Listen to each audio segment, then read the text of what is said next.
ये मेरे अल्लाह की तरफ से आए हैं, ये मुझे अल्लाह ने दिए हैं। और इन अल्लाह यर्ज़ुकु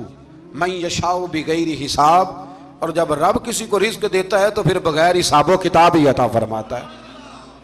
तो हजरत ज़करिया के पास औलाद कोई नहीं थी, बूढ़े हो गए थे। जब देखा ना कि अल्लाह की वलिया को अल्लाह ने बेमौसम फल दे दिए हैं तो ख्याल आया कि मैं भी बूढ़ा हूँ, मेरी बीवी भी बूढ़ी है, तो अगर रब अपनी वलिया को बेमौसम फल दे सकता है और देता है अपने करम से, तो अपने नबी को भी तो बगैर मौसम की औलाद दे ही सकता है ना।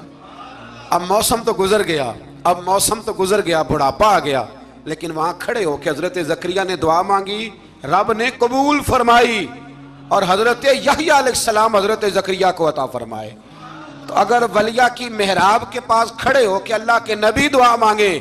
तो रब कबूल फरमाता है, तो हम दाता अली अजमेरी के मज़ार पर जाके दुआ मांगे, तो हम गौसे आदम जिलानी के मज़ार पर जाके दुआ मांगे, तो